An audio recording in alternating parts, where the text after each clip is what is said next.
Hi, hello. I'm going to level with you for a minute, and I'm going to be completely honest with you. These videos don't get views. And if I'm also being perfectly honest, they're not really for you. So go ahead and click off. Just roll outro videos, done right there.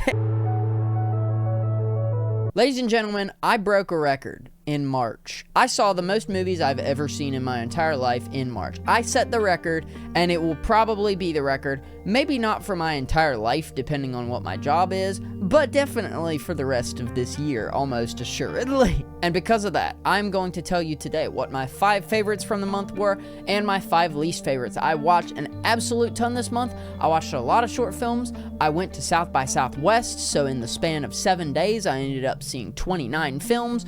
Granted, 12 of those were short films, but that's still 17 films in a span of 7 days. It was an absolute blast. It was awesome. Let's get straight into the list of what all I saw this month. I started off this month by watching The Revenant in IMAX. Then I saw Bloodshot, Silent Night, Freaky, Longlegs, Dee Dee, Hoppers, The Bride, There Will Be Blood, Hamnet, Challengers, Ready or Not, Friendship, Good Fortune. And now I launch into the things that I saw at South by Southwest, which there are an absolute ton of. I started off South by Southwest with I Love Boosters. Then I watched Ready or Not 2, Here I Come. Pretty Lethal. Power Ballad. Over Your Dead Body. Mike and Nick and Alice. Edie Arnold is a Loser. Normal. Crashland. Stormbound. Then I saw a narrative shorts feature which included We Were Here, Imago, Them That's Not, Can I Put You on Hold, I Saw You in the Flood, Marga and LDF, and Fruit. Then I saw Forbidden Fruits, Buddy, Hashtag Sky King. Then I saw a documentary shorts program that consisted of Air Horse 1, A New Inferno, Not Scared, Just Sad, Glacier's Requiem, and Eructation. Later on that night, I saw Obsession. And then I wrapped up my final day at South by Southwest with They Will Kill You and Cornbread Mafia. Then back to our regularly scheduled programming. I saw Ratatouille, Ballerina, Trap, Too Many Cooks, the Adult Swim special. I rewatched Ready or Not 2, Here I Come, in our theater. Then I saw Project Hail Mary, The Substance, Crash, Marty Supreme, The Running Man. I rewatched They Will Kill You at our theater, which was awesome. 21 Jump Street, Annihilation, Captain Phillips. And then I went on an absolutely generational run over 2 days watching short films, and I did that because you'll see why in just a minute. But in those 2 days, I watched The Bread, My Butt Has a Fever, That's AI, Don't Croak, 1 Minute Time Machine, Big Take, Stranger's Pawn, The Backrooms, and Forever Green. Also in April, I picked up the show Smiling Friends, and I have now seen all of it, and it's absolutely hilarious. And also while at South by Southwest, the only TV show premieres that I caught were Margot's Got Money Troubles, and I saw the first 3 episodes of that. Needless to say, it was a busy month. It was an extremely busy month. Now, you may be wondering, why did I put in so many short films there at the end of the month? Well, that's because about a week before the end of the month, I realized, how many movies have I watched this month? And I realized I only needed to watch 9 short films over the course of 3 days, and I would be at 67 movies for the month. Now, granted, I do know some people don't consider short films as movies, but I consider if it's a Letterboxd entry, it's a movie. So yes, I do tell people that technically speaking, I did not see 67 full-length movies in the month of March, but I would definitely argue that films in general, short or not, I saw 67 films in the month of March. And to be perfectly honest, that is probably the most I don't want to say ever going to see in a month, but South by Southwest definitely padded my stats for the month. 29 in a course of 7 days is actually wild. But without further ado, now that I've gotten all of that out of the way and told y'all what all I've seen this month, let's just really quickly rapid fire my 5 favorites and 5 least favorites, starting with the 5 least favorites I saw in March. Okay, so my 5 least favorites for the month. Starting off at number 5, we've got The Substance. Now, before you throw a pitchfork at my head, I would like to clarify something. I want this video to be short, therefore I'm not going to read my Letterboxd review, but I posted a very, very in-depth Letterboxd review, probably the longest review I've written in a while, talking about how I like Coralie Farge. I'm so sorry if I'm saying her name wrong. I like her as a director. I like her confidence. I did not like the writing of the movie, and that is a big, big factor as to why I didn't enjoy it and why I thought that, unfortunately, it was very disappointing for me. Next up on the list, we have Friendship. And Friendship, I just kept craving more from the story, and it just kept giving me less from the story. It felt like the longer the story went on, the less it was giving, the less it was answering, the more it was just compounding into insanity. I did have a couple good laughs in this, but it's just such a stressful time watching that my enjoyment levels were like in the floor. I recognize that cinematically speaking, it's a relatively impressive movie, but I just didn't enjoy it at all, and that really, really dropped my score like a sack of spuds off the back of a truck. My number 3 pick for least enjoyed or worst of the month was The Bride, and I admire the ambition that The Bride is going for. I do think it is quite a mess, and cinematically, that it is not extremely enjoyable cinematically, but it's definitely more cinematically satisfying than it is enjoyment wise, because I'm just gonna be honest, okay? Hang with me for a second here.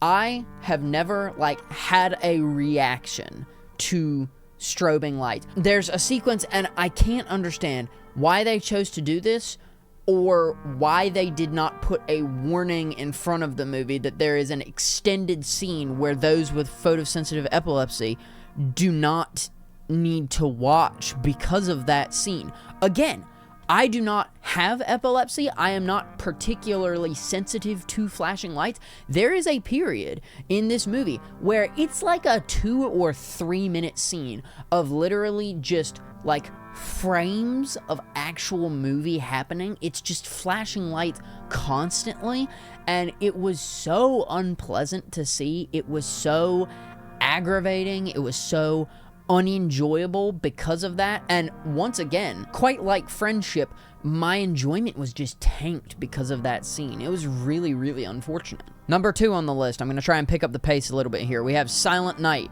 The fact that nobody talked anytime through this movie was just felt like a gimmick. It didn't feel like it served the story. It didn't feel like there were real characters. This, by the way, is a movie where literally almost no talking happens at all. It's just action. Doesn't serve the story well. It's just aggravating overall. If only the main character didn't talk, that would make a lot more sense, but it's like there's people trying to have whole conversations with their eyes, but the problem is that the acting doesn't convince me of anything. So it's just like, oh, that happened.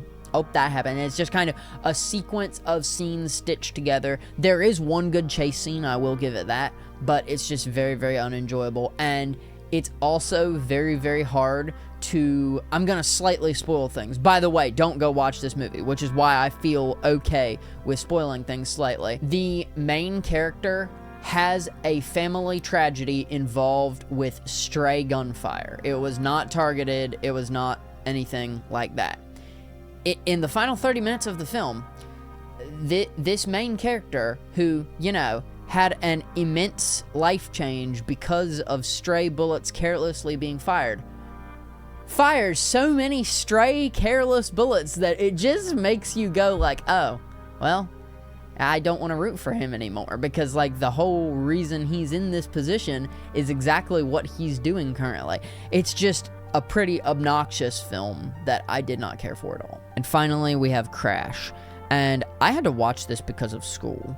And needless to say, what a movie. I don't see how this was an acceptable thing to put out even in the early 2000s. Like, I am not an extremely sensitive person watching things, right? Like, I have watched some very, very offensive things, but when you just do offensive things over and over and over again and don't really create a story or don't really create much conversation, you're not really creating conversation around, because the movie is basically Love Actually, but it's racism instead. When you do not say anything about the subject matter, when you just kind of show scene after scene of just the most blatant, obvious racism ever, and then you don't comment on it at all, or you don't have characters turn around. The fact that it was structured like Love Actually hurt the film so incredibly much. It was just terrible. It was absolutely terrible. And I had to write a paper on it. And I actually, despite the fact that my professor really, really loves this movie, I actually was able to have a negative stance on this movie and still make a 95 on the paper. I was so incredibly shocked. Now that we've done that, let's get into my 5 favorites from the month. And in a normal month, I would try and distribute the scores from everything, but this month, I'm just going to be honest, I'm biased. South by Southwest is the thing that sticks out the most in my mind. Even though I did see some absolute bangers before and after South by Southwest, I'm going to go over my 5 favorites from that just because I genuinely think the best movies I saw this month were premiered there. My number 5 from most enjoyed of the month was Buddy, and this has nothing at all to do with the fact that I had a really, really good conversation with 2 absolutely amazing people to talk to in line, and also that I got to ask the director a question about practical effects during the Q&A after this movie. It has nothing at all to do with that.